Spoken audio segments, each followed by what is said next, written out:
Well, good morning. Thank you all for coming, and welcome to the second day of our third annual Reynolds Symposium on News, Media, and the Law. My name is Brian Richardson. I'm head of the Department of Journalism and Mass Communications here at Washington and Lee, and I'm as excited and intrigued by our program today as I was by last night's panel. And those of you who joined us last night, thank you for coming again this morning. I think it's going to be at least as engaging, and I invite you to participate with questions and your own observations.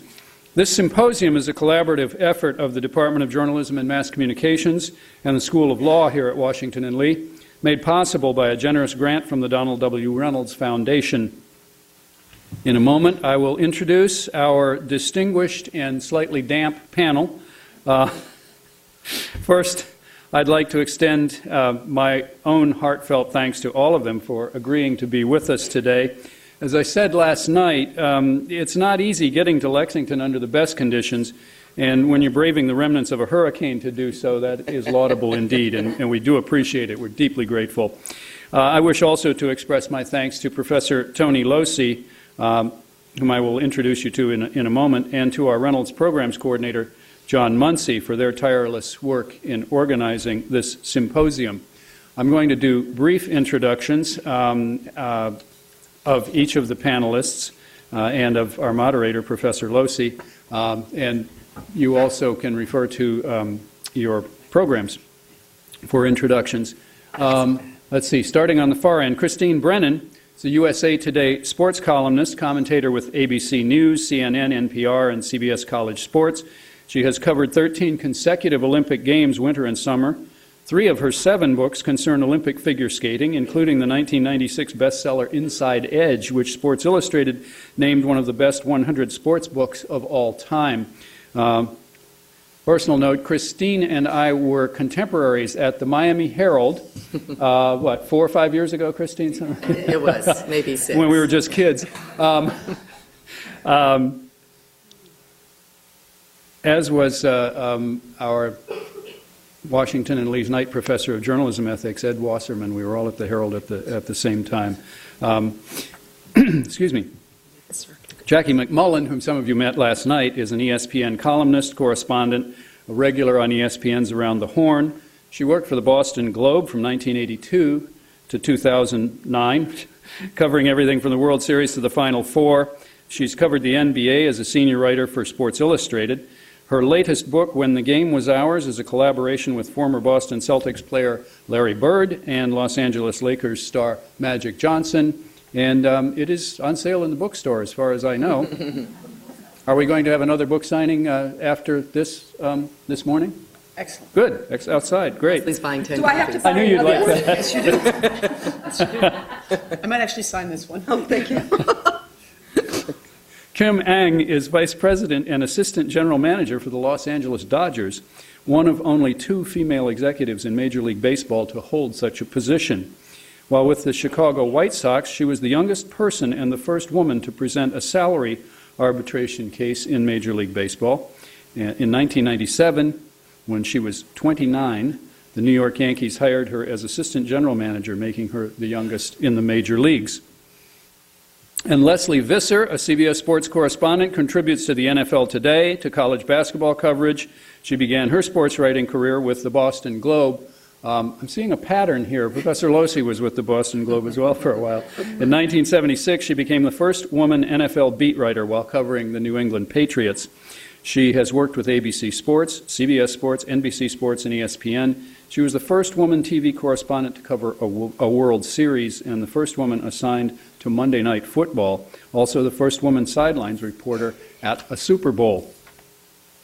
And our panel moderator, Tony Losi, again, our Reynolds Professor of Legal Journalism, is a veteran journalist who's covered courts, the federal judicial system, the FBI, and the U.S. Supreme Court for the likes of the Washington Post, the Associated Press, USA Today, U.S. News and World Report, and the Boston Globe.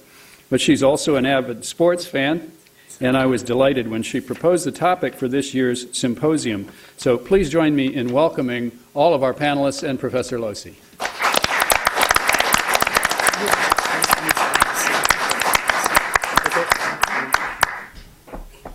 I am so thrilled to have these ladies here with us today. And first, I want to start with having each of them take maybe 5 minutes or so to make some opening remarks and sort of set the stage, and so that we can get started talking about sports, women in sports, and are the boys still being boys. Christine, why don't you start, please? Oh, sure. I guess I don't have to move this any closer. Well, I've read the Boston Globe. I have not worked there. I can't believe. Much to our dismay, I might add. It would have been fun. But it's great to be here, and what an honor, as Lesley and I were talking, and Tony and Brian and John, thank you so much. I mean, to be part of this panel, and this is the Old Girls Network, I guess, that we've always talked about, and it exists. And I'll just throw a few things out there, ideas that I have, and everyone I know has terrific things to say, and I'm sure you all have great questions to ask. Going to the issue of women in sports and women in sports media, which are two separate things. We're not always intertwined. We can write in the media, we are not advocates necessarily for women in sports, but we do have had a parallel track and dovetail, Title IX and the advancement of women in sports. And Title IX, as I'm sure many of you know, is the law that changed the playing fields of America, signed by Richard Nixon, of all people, in June of 1972, that opened the floodgates for our daughters as well as our sons to play sports. And I actually think that when people look back 50 or 100 years from now at this time in our culture and our history, I'm not so sure they're going to be studying who won last year's Super Bowl or this year's World Series, although, Kim, I know that it would be next year's World Series you're concerned about, with getting those Dodgers there and winning it. I'm not so sure that all the things that we're covering, games, I don't know where that's going to rank in people's term papers or history classes in colleges 50 or 100 years from now. I'm not so sure that we're going to care, who won the BCS championship in 2009 or 2010. But I do know this, that people will study 50 or 100 years or whatever from now the advancement of women in our culture. And I think that Title IX will have been, the main reason for that. I think we'll have women running for president on both tickets, all tickets, as many parties as we have, in the 20s, 30s, and 40s, probably every time. Maybe I'm being a little optimistic. Maybe it should be the 30s, 40s, and 50s, whatever. But I think women will be running for president. I think we'll have many, many more women senators, women in the House, governors, etc. And I think the common denominator for all of those women will be that they will have played sports. I think Title IX is that significant. And it's not only, of course, about playing sports. It's about learning life lessons. Can you imagine, for all these generations, our country told half of our population no? You cannot learn about winning and losing at a young age. You cannot learn about teamwork and sportsmanship. You cannot learn all those life lessons that you learn on the playing field that have nothing to do with becoming a professional athlete. And now, of course, we are, and we have seen how our nation has embraced this law. And you see it every day. If you see that little 10-year-old in the kitchen with the grass-stained knees and the ponytail going through her baseball cap. So I think that's really where I come from on this. I think it is such a significant development. And obviously, kind of think Title IX is just a little important. And I think if we look at a lot of these things through that prism of the advancement of women, I think it's not just sports, it's part of our culture, and it will be part of our nation's history. Very well said. I have nothing to add. No. Right. Too good. Christine is so right about Title IX, and I have a 17-year-old daughter, so she has benefited from Title IX in ways that she can't possibly understand, and all of her friends that come to my house and hang out at my house have benefited from Title IX in ways they don't understand. And it got to the point where it really irritated me, because it's wonderful that today's generation of kids think they can be anything. That's the whole point. It's terrific. I'm old hat in my house, in my town, with my daughter's friends, because I'm not that remarkable to them. Isn't that to me is great. That's great. That they think that anybody can do what I do, anybody can do what any of us do. And they're right, because anybody can, given the opportunity, of course. But somewhere along the way, this whole Title IX thing for this generation is something inherent. It's something that they just assume. They don't even know about it. In fact, one night they were all over and they were talking about, because they were complaining because the boys had more night games than the girls. And so I said, well, first of all, are you sure? Or is it just it seems that way to you? And we looked it up, and guess what? The boys didn't have more night games. They just had more night games on nights that the girls wanted to have theirs. That's all. So they weren't even accurate in their complaints. And I said, now, what about the uniforms? And they said, well, what do you mean? I said, well, don't you have the same uniforms as the guys' teams? Yeah. I said, okay. And they have a bus and you have a bus and you go the same, right? Isn't that right? Yeah. Okay. And how many games do they play? Same as you? Okay. Good. I said, do you understand? That's huge. That's a landmark thing. And they said, well, what do you mean? I said, well, when we play, and I don't want to speak for all of us, but we didn't have night games. We didn't have uniforms until I was very fortunate. My high school basketball coach, her name was Kathy Delaney Smith. She's now the Harvard coach. In fact, she's the answer to a trivia question because her women's basketball team is the only 16 seed in the history of the NCAA tournament to beat a number 1 seed. They beat Stanford. She's a tremendous coach, but well beyond that, a tremendous teacher. The day Kathy Delaney Smith got tenure at my high school, Westwood High School in Massachusetts, she filed a Title IX discrimination suit against the school. The day she got tenure. Needless to say, she was quite unpopular. But I'm going to tell you that my senior year of high school, when I was going through warm-ups, I didn't just have new uniforms. I had sweats with my name Velcroed on the back. Because you know what? I had to, because that's what the boys had. Now, Kathy Delaney Smith took a real chance there. Even with tenure. She was a pariah among the faculty and staff at the school, but she immediately became my hero as if she wasn't already. And so I'm telling these girls about this, and I said, do you understand that Title IX is in jeopardy just about all the time still to this day in this 21st century? And all the young women out there, and I'd be interested to hear from some of you young student athletes, some of whom I met last night, if you understand about Title IX, if someone made you aware of Title IX and what the advantages it's afforded this culture and our community, because it's too often, I think, forgotten with this new generation, and it really can't be, because there was a long, hard, bitter fight to get where we are today. No, I don't want to hear my voice. Along those lines, I want everyone here to know that one of the reasons I am where I am is because I did a paper. My senior paper was on Title IX. I was a senior, and I was everything on campus in terms of sports. Sports editor of the newspaper, sports editor of the yearbook.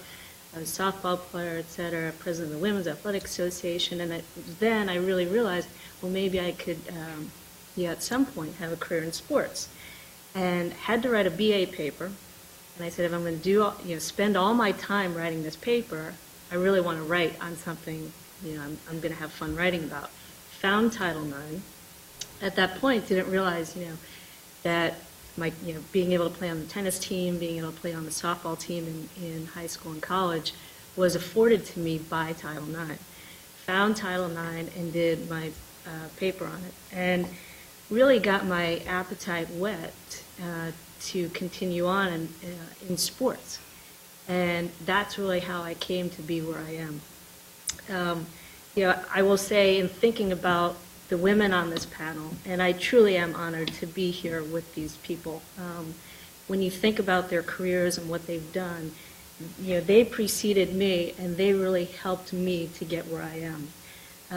Thinking about them in the locker room, out on the field, doing the things that I didn't do to the late 90s, these guys were doing in the mid-70s, early 80s, is incredible. And I know what I have to deal with, and I know what I've had to deal with has only been an iota of what they have had to deal with. So thank you very much, ladies. Mm-hmm. In terms of me and what I've done, most recently, I will tell you that I interviewed for the Padres job. Last year, I interviewed for the Seattle Mariners general manager's job. And one of the things that I've gotten to that level where I'm now starting to interview for these head jobs, which is fantastic. But the thing that I'm encountering now is people come up to me and they say, so did you feel it was legit? I'm like, oh my gosh. And I have to come up with answers that, and you guys will understand being in the media, that are not, they're not hostile, but I still have to, I still have to say, like, hey, back off, subtly. So, I've come up with things like, well, I was a finalist, so I'd have to think that was legit. Why don't you go ask Chuck Armstrong? Listen, Jeff Morad spent the entire day with me. He's worth a lot of money, makes a lot of money. I can't imagine that he'd spend an entire day with me if it wasn't legit. But those are still some of the things that are going on out there. And it's great, we have a lot of young women, young girls who get to participate and have opportunities on an everyday basis. But in terms of getting us in positions of power, we still have a little bit of work to do. Thanks for your thoughts, Kim. Thank you to Tony and Brian and John. This panel is so interesting to me because this really is the history of how far we've come. When I started at the Boston Globe in the mid-'70s as the first woman to cover the NFL, the credentials actually said, like going to the stadium, the credentials actually said, no women or children in the press box, which was a little diminishing since that's why I was there. So it's that we have come from that distance, as both Jackie and Chris were saying, that now young student athletes take for granted. They will have uniforms, they will have high-level coaches, they will have transportation, they will have good competition. We've come that distance to Kim, who is the role model now for all of us on the management side. And it's sort of amazing. So thank you for putting this together to reflect on what everyone has said about Title IX. I've always thought, okay, this makes a lot of jaws drop, but I believe it. I've always thought that Billie Jean beating Bobby Riggs was the seminal moment of the women's movement. I did. It wasn't just a tennis match. It was gender. It was politics. It was equal opportunity. It was social awareness. And of course, Billie Jean being so, her mandate was Title IX and being so effective. I mean, when I went to high school and played sports, I think back then the numbers were 1 in 350. I'm sure all the women here, or many of you, played high school football, played college sports, didn't think about it. When we were coming over here to the panel, a couple of the students on campus were pointing us in the right direction. And Chris said to them, you guys play sports? And they went into such natural detail. Yeah, I played lacrosse, and yeah, I played basketball, I was field hockey. And we were sort of remarking how that is, what a distance traveled. I'm very, I have sort of mixed feelings on some of this because everyone's expectations now are so high. Why isn't women's sports, why hasn't it caught on the way the men have? And look, this has only been really 35 years. This is not hundreds of years. The NFL was the Canton Bulldogs were 100 years ago. So I think people just have to show just a little more patience and reflect on how far we've come and not just acknowledging how far we have to go. Right. I just want to ask, in terms of the Title IX's importance, but we can't sit back. Right? I mean, we need to keep fighting. What would you suggest that the young women and the young men in the audience do so that we can get to that next level? I know, Christine, you wrote a column this morning about an incident in New Mexico. How is that indicative of how women are still being portrayed in sports? Well, I would certainly encourage, as Jackie mentioned, well, all of us have mentioned, to really be on the lookout. If you don't have 50-50 boys, girls, male, female gym time, that's against the law. So it's not like, oh gosh, with your daughter that was funny, it turned out they had it. But if your coach doesn't have the same, if you're a woman and your coach has a smaller office than the men's, obviously you don't go and slap lawsuits on everybody all the time. All we would have done, all Lesley Visser would have done would have been in courtrooms because she was opening doors that we walked through a few years later. Including standing in loading docks and people thinking when she had her notebook that she wanted an autograph. Terry Bradshaw? Terry Bradshaw. I have lots of humiliating stories if you guys want and she'll be telling them in a few minutes and later on at the bar tonight. Thanks, Chris. Anytime, sure. And, but I think, this is the law. And I think because we often look through, and I know we want to go beyond Title IX too, I know there's lots of issues out there. But just real quick, because it is the law, because we're from sports, you listen to sports talk and they hate Title IX, right? Some screamer in Atlanta or wherever, it's the worst thing in the world. It's killing all the men's sports, wrestling. The President of the United States, George Bush, tried to weaken it, failed miserably. And it wasn't just, blue states emailing. It was moms and dads from red states saying, Mr. President, don't touch this law. We love this law. But Jackie's right. With Obama, it's safe, it's good, but we know that Obama's playing basketball with the boys and finally is played golf with a woman. But, he's a Title IX man. He was born in 1961. He can't get away with what George Bush, born in 1946, got away with. Just can't.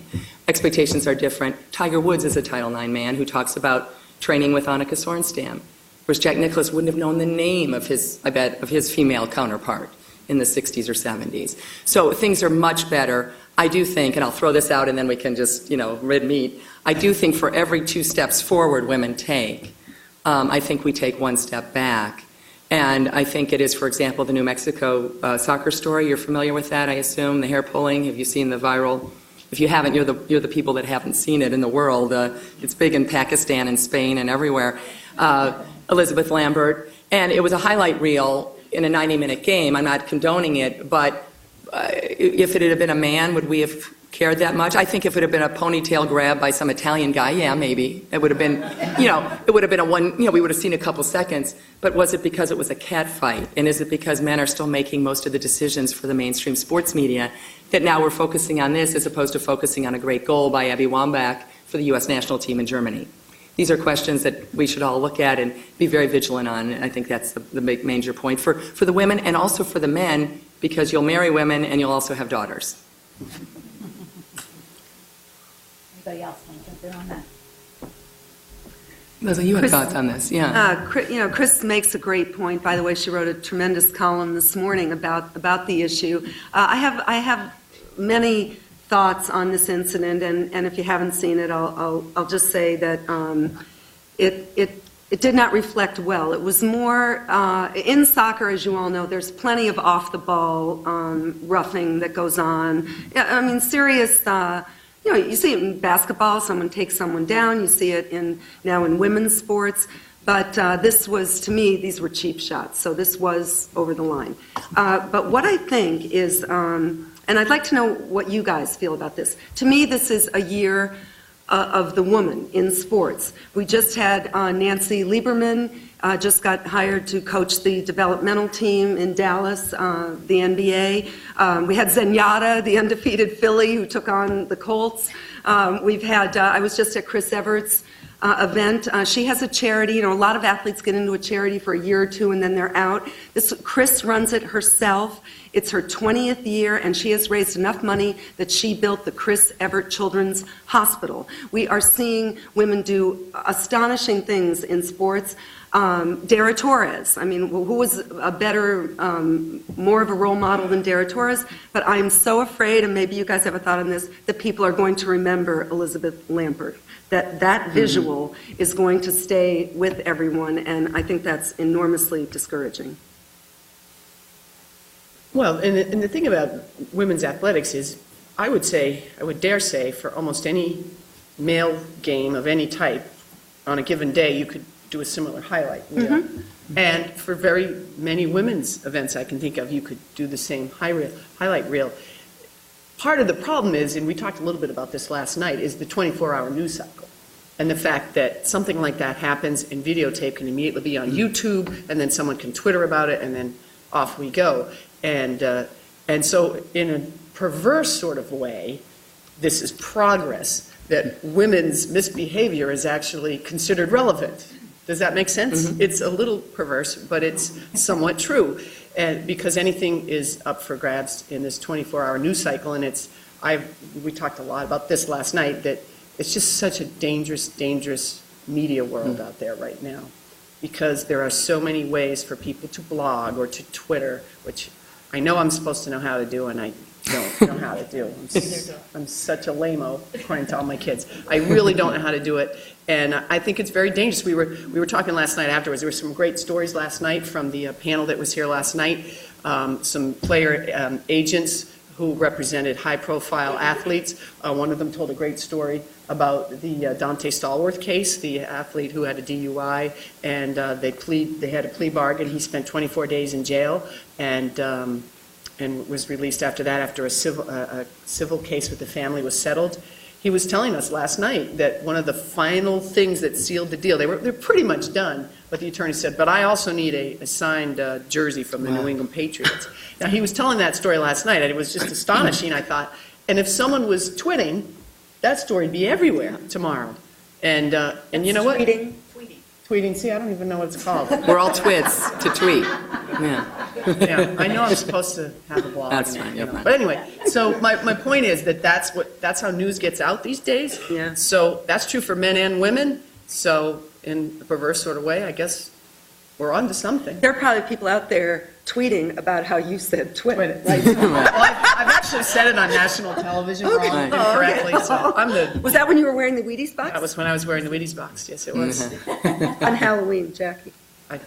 It's another story for another day. But it's interesting because what's happened, because of sports, is still male dominated. I mean, what is it? Sports departments are about 10% women, 10, 11, 12% women in newspaper sports departments. Now, of course, everything's changing in newspapers. Men and women are losing their jobs. It's a tough time.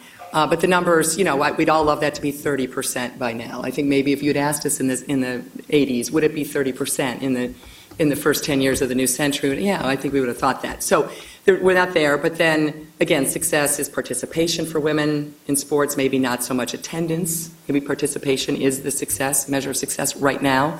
And 30 years from now, when you guys are buying tickets, you will say, we're going to buy tickets for the Maryland women as well as the Maryland men because we want to take our daughter to watch the national champions, and Gary Williams will still be coaching the Maryland men and still angry that Brenda Fries gets attention.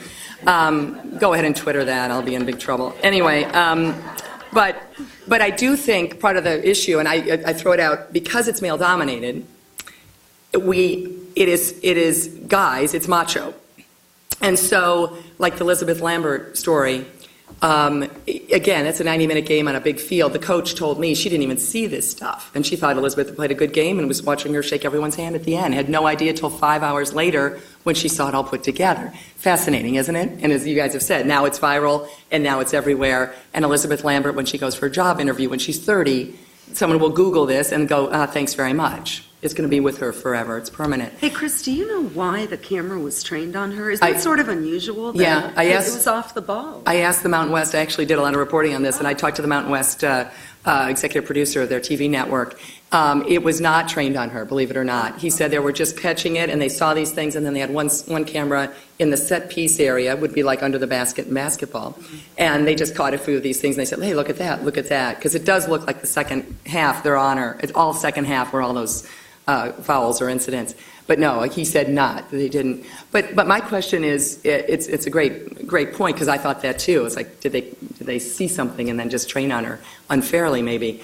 The bigger issue, because now every guy in Omaha who's angry, and woman too, but because men really do follow sports more than women, I think we can all agree on that, that they've got Wi-Fi. We now hear from them. And that concerns me greatly. 15 years ago, Jackie, they could have hated a column of yours, well, maybe not so much in Omaha, but in Medford, Mass., and thrown it across their kitchen, and you never would have heard from them. Right. They never would have gotten into your world, even for those 10 seconds where you really would rather, as much as you'd love to interact with everybody, you just don't have time in the day. And now they're right there, and they are emailing, and it's anonymous, and it's all capital letters, and it's swear words, and that's a very interesting dynamic, and I think it's mostly the macho guys who then create this kind of hatred or catfight feeling in women's sports. I bet you get some of those emails, Kim. Do you? I don't read that stuff. I really can't. I think it's really hard, to read, especially being in management. You know that people think we're stupid all the time. I know we're stupid. But to read that stuff about yourself, about your team, about your colleagues it's frustrating and it gets tired.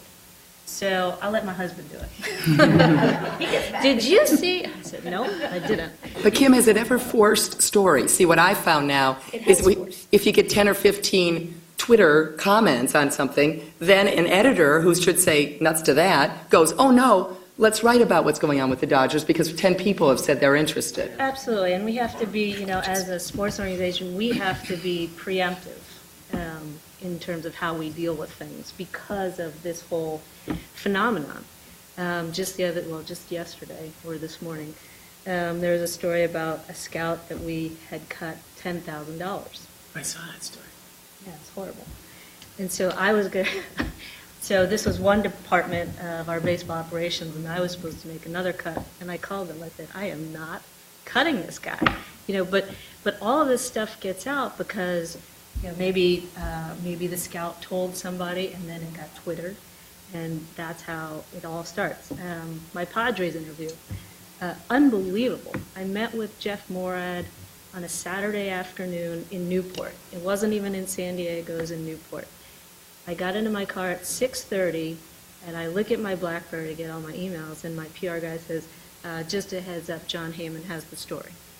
And I had told two people, the GM and Josh, our PR guy. And I said, how in the world can I get the story? And I saw it later on that night, and apparently someone had seen us having lunch. I don't know if they tweeted. Look at me. Tweet. I do it. It's tweet. I don't know if they saw us at lunch and tweeted it, and John Hammond picked it up. I mean, John Hammond can't possibly have a friend in Newport. Anyway, so they saw us and the story was out. And that was the only reason my name got out in terms of that interview process. So there are times when One aspect of this that I really have difficulty with, and look, all of us here have all worked, except Kim, newspapers. Why is it that we all read blogs on the internet? Well, the internet isn't something that exists without human beings behind it. And I write for CBS for our website. And why doesn't CBS or why doesn't the Washington Post or ESPN or the papers we've all worked at, why don't they say you cannot come into our arena without declaring who you are? Mm-hmm. And honestly, and you know why? Because the readership goes down.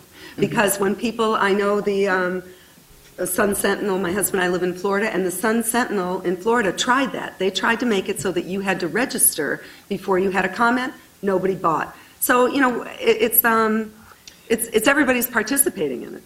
The whole anonymous thing is, I did the opposite of you, Kim, for years. Wasted all my time answering every email that was ever sent to me. And some of them were so vicious and so horrible. My poor father made the mistake once of Googling me. I wish I had what a horrible thing. Yeah, no. I told my kids, I forgot to tell my 84-year-old father not to do it. And one of the worst emails, and I won't, it's just, you're 8 feet tall, you're this, that, on and on and on. And so I emailed him back and I said, well, geez, thanks for writing, though I'm really amazed you know how. And that's all I said. And the next day, I got a very long email from this gentleman who said, my name is Mark Jones. No, maybe it wasn't. But he said, and I owe you an apology. I was really angry. It was a Red Sox fan, of course. And I was really angry at what happened in the game. It was probably and I was really drunk, and I was just so ticked off at what you said. And so I wrote you this email, and I can't believe you read it. And I can't believe even more that you answered it.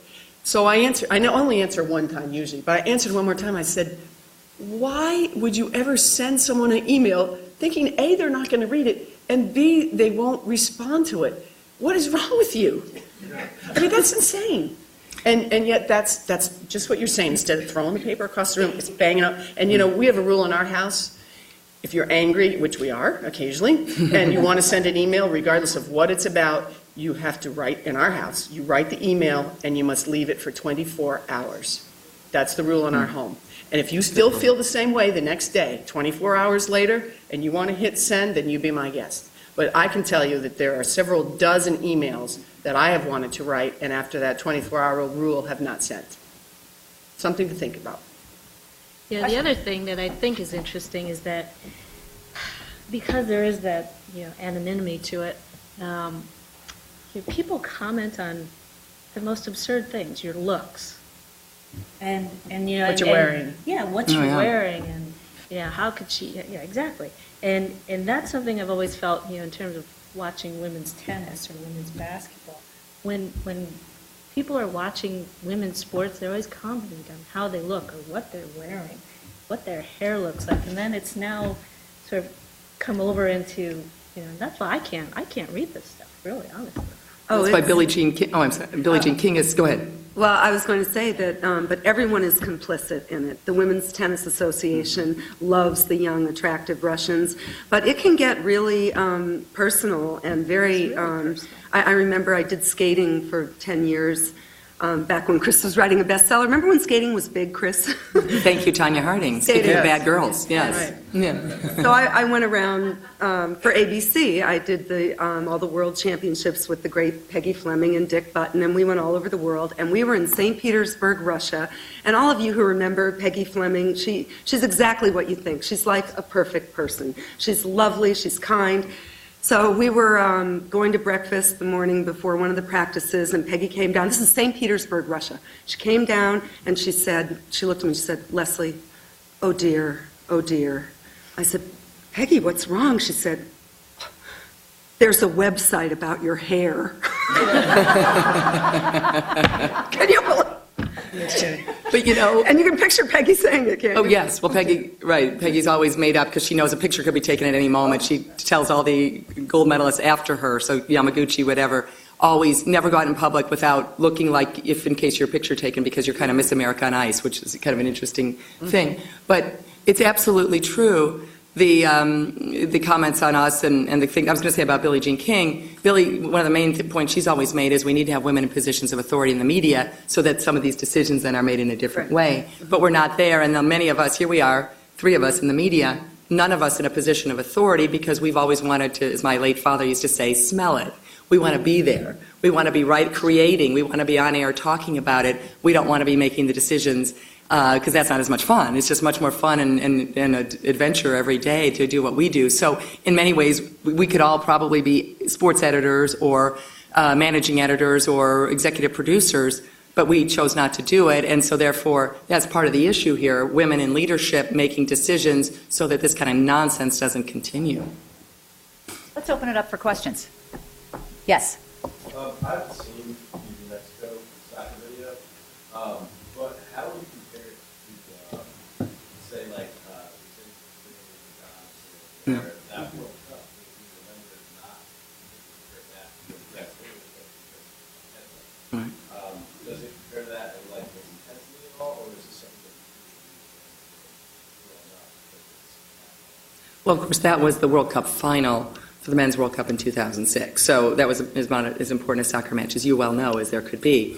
This was the semifinals of the Mountain West women's soccer tournament, BYU against New Mexico. So nowhere near as important.